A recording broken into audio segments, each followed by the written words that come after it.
Have you ever been scrolling through your feed and suddenly felt like your life just wasn't enough? You see someone traveling the world, another person just bought their dream car, and someone else has somehow achieved everything by the age of 25. And there you are, sitting on your couch, just wondering if you're doing anything right at all. If that sounds familiar, I want you to know it's not just you. This feeling, this constant comparison, is a built-in part of the human brain. It's a deep-seated psychological reflex that once helped our ancestors survive. But now, in our modern world, it's quietly destroying our peace of mind. So, what's really happening inside our heads when we do this? According to psychology, the exact moment we start comparing ourselves to someone else, a specific region in our brain called the striatum lights up. This is the same area that processes rewards, motivation, and our sense of. Think about it. Back in ancient times, this mechanism was crucial. It helped us figure out our place within a tribe, understand social hierarchies, and learn from others to improve our own skills for survival. It was a tool for self-assessment and growth. But fast forward to today. Our tribe is no longer a small, familiar group. It's a global network of billions of people, all curated and presented through the lens of social media. Every single minute, we are exposed to thousands of people to compare ourselves to. It's like living in a massive, invisible crowd that's constantly whispering in your ear. You're not good enough. You're falling behind. Look at what they have that you don't. This non-stop stream of highlights from other people's lives creates a distorted reality, a social pressure cooker that can leave even the most confident person feeling inadequate. The old survival mechanism has been hijacked by an algorithm designed to keep us scrolling, and in the process, it's fueling a silent epidemic of anxiety and self-doubt. Here's the fundamental truth we need to grasp. Comparison is the thief of joy. It steals your happiness because it relentlessly focuses your mind on what you lack, on the gaps in your life, instead of on what you have and what you can create.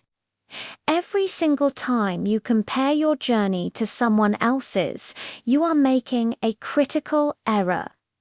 You're comparing your raw, unfiltered, behind-the-scenes footage with all its struggles, mistakes, and slow moments to their perfectly edited, polished highlight reel. It's an unfair and unwinnable game, but here's the good news, the empowering part. You can rewire this pattern.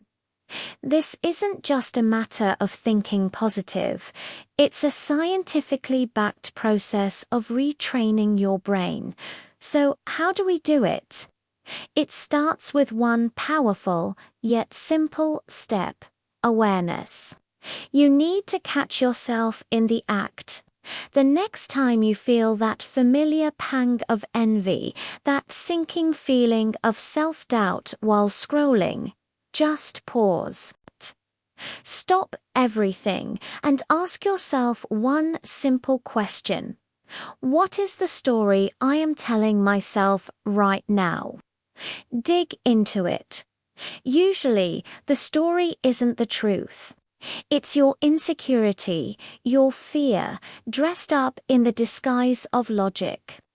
It's a narrative you've constructed based on a single photo or a 15-second video, not on reality. By simply recognizing this, you create a space between the trigger and your emotional reaction. You take back control from that automatic, primitive part of your brain and engage your more rational, conscious mind. This act of pausing is your first line of defense. It's the first step in dismantling the habit of comparison. Once you've caught yourself, it's time for step 2. Shift to gratitude. This is a powerful neurological hack. Your brain cannot simultaneously feel envy and genuine gratitude. They are emotionally and chemically incompatible states. So, when comparison strikes, intentionally pivot your focus. A simple, effective practice is to write down 3 small wins or things you're grateful for every single day. It could be anything: a delicious cup of coffee, a productive hour of work, a kind word from a friend. It might sound cliché, but the science behind it is solid. Studies show that a consistent gratitude practice actually rewires the brain's reward system. It literally trains your mind to scan your environment for positives and to notice your own growth, your own progress, instead of constantly looking outward at what someone else has. You start to derive satisfaction from your own life, not from measuring it against others. Next up, step 3, and this one is about protecting your mental space. Limit your exposure. This is a practical, actionable step. Take a moment to go through your social media feeds. Be honest with yourself. Which accounts, which people consistently make you feel less than? Whose posts trigger that spiral of comparison and self-doubt? Unfollow them. Mute them. It's not about judging them or saying they are bad people. Most of them are probably just sharing their lives. This is about you. It's about curating your digital environment to support your well-being. Your peace of mind is a precious resource and it deserves to be protected. Just as you wouldn't hang out with people who constantly put you down in real life, you don't have to follow them online. You have the power to control what you consume. And that brings us to the final and perhaps most important step.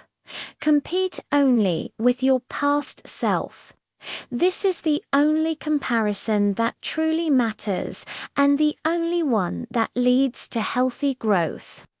Instead of looking at what Jane is doing or where John is traveling, look at yourself. Compare the you of today to the you of yesterday. Did you learn something new? Did you take one small step towards a goal? Did you handle a situation better than you would have a year ago? That is real progress. That's how genuine growth feels. It's calm, it's steady, it's internal. It's not driven by the frantic, anxious energy of trying to keep up with an impossible, ever-shifting standard set by others. When your benchmark is your own past, you are always in control of the race. So, let's bring this all together. Remember, your path isn't supposed to look like anyone else's. It's uniquely yours. You are not behind, and you are not ahead. You are exactly where you need to be on your own timeline, learning the lessons you need to learn. The day you truly stop comparing your Chapter 1 to someone else's, Chapter 20 is the day you start to truly grow. It's the day you reclaim your joy, your focus, and your power. This is your reminder to stop looking sideways and start looking forward at the incredible person you are becoming. Focus on being the best version of you. Thank you so much for spending this time with me today. If this message resonated with you, please give this video a like and consider subscribing to the channel for more content on living a more intentional and fulfilling life. I'd love to hear your thoughts in the comments below. Take care, and I'll see you in the next one.